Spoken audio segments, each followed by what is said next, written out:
Hey guys, my name is Ryan, and welcome to Overwatch Central. I want to keep this video as short as I possibly can, not because the topic doesn't require too much explanation to deep dive, but also because it's far too warm today. I've had to close my window, turn off my fan, and I don't want to be in this massive heat box more than I need to be. We're going to be talking about D.Va and the state that she's in currently, what has happened to her, what is happening currently, and what is going to happen with the tease of 222 happening, or at least being announced this week. This is definitely more of a focus on competitive play, although we will be looking at what the Overwatch League has been doing with this hero and just a general pick rate. But first, we're looking at the ladder.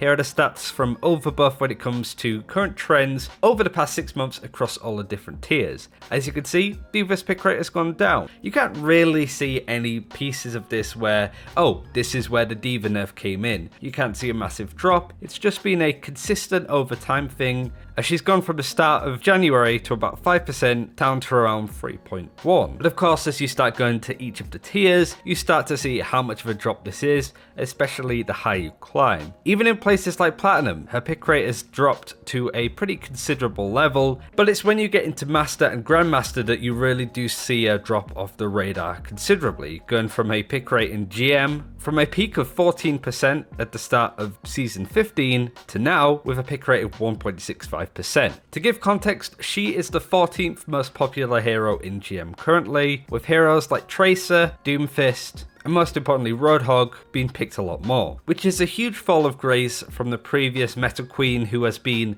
the meta pick for off tanks for the past almost 2 years. In various metas, dive meta, goats comp especially, now it's looking like a very different place for her to be playing in. This is also matched with what's happening in the Overwatch League. These stats were taken from omnicmeta.com, and you can still see here that her pick rate is middle of the pack. It's actually gone up over the past week as we've gone into the stage 3 playoffs, and of course the finals that have happened recently. She is still the most popular off tank out of the 3, but options were either Roadhog, who has half the pick rate of D.Va this week at least, or not running an off tank at all and running triple DPS, which was something that Shanghai Dragons did in the final. I won't spoil the end result, as I know some people might want to catch up on this. It was a very close game, went down to the wire, but the one thing that I wanted to highlight from this gameplay is that Shanghai didn't play D.Va once. San Francisco did put her in now and again, but for the most part Roadhog was the more popular option in the finals when it came to off tanks, with Shanghai, who were running triple DPS the majority of the time, just not picking her at all. But it's bound to change, as we'll go over very soon. So that's just some background into why she's fallen. Here are the reasons why she fell in ladder. There are a few reasons that do affect why she's fallen in the pro scene, but we'll come back to that as it doesn't really involve competitive experiences as much. As an example, Sombra play, not really being used an awful lot in competitive ladder. One of the first reasons to really highlight was her recent nerf to her defense matrix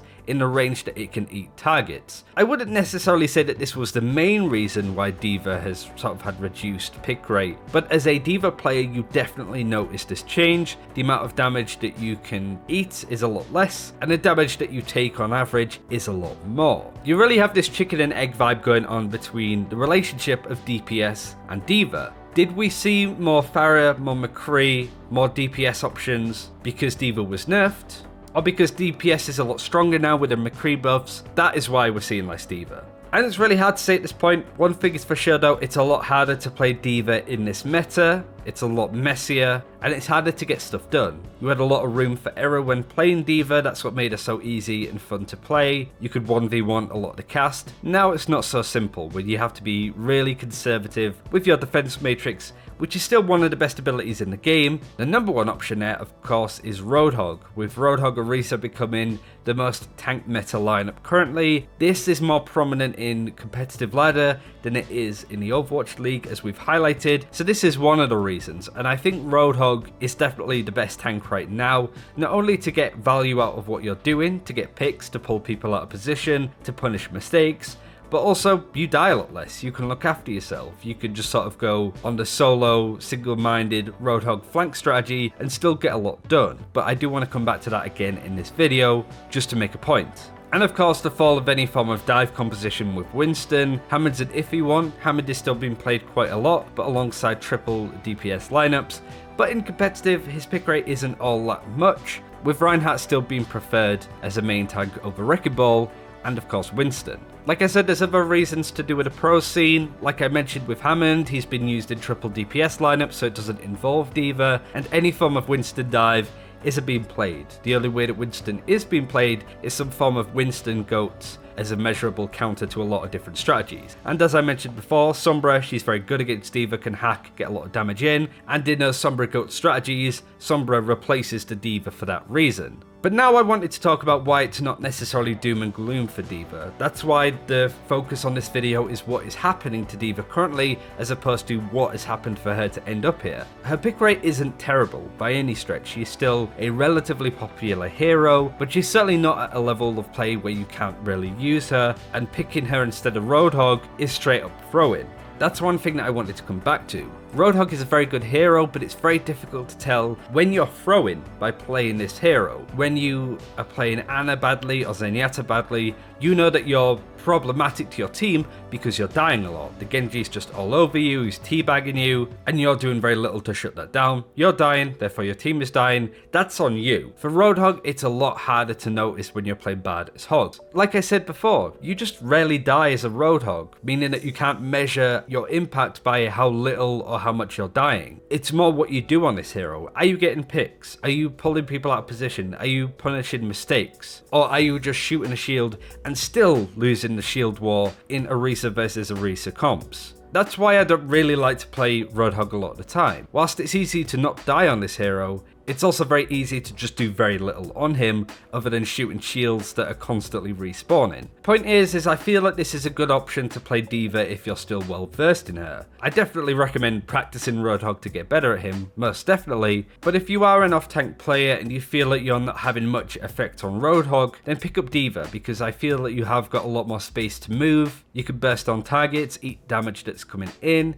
and get a few picks with your ultimate too. She's a bit more versatile than Roadhog, so if you're not doing anything on that hero, switch to D.Va. But the most important aspect I think of what's going to happen with D.Va is 222. Rollock is looking likely to become a thing, at least in the pro scene, with the Overwatch League talent at the Grand Finals very much teasing, as you can see on screen, the idea that Rollock is coming in with the 222 hands that they're showing on screen. That might be looking too deep into it, but knowing people like Sideshow and Bren, they know what they're doing here. Point being is that if Rollock is added in, we're going to see less GOATs, of course, but we're also going to see less triple DPS. And in those lineups where you're running stuff like Pharah, much like Shanghai Dragons did a lot, I think when they have to have another tank in there, D.Va's going to come back in a big way, alongside either Winston or alongside Wrecking Ball. Orisa Roadhog might be the most viable meta strategy when it comes to tanks in Rollock, but I still think it's a bit up in the air. It's not really been decided yet, and that's kind of the point I wanted to make in this video. Currently, D.Va's in a perpetual state of limbo.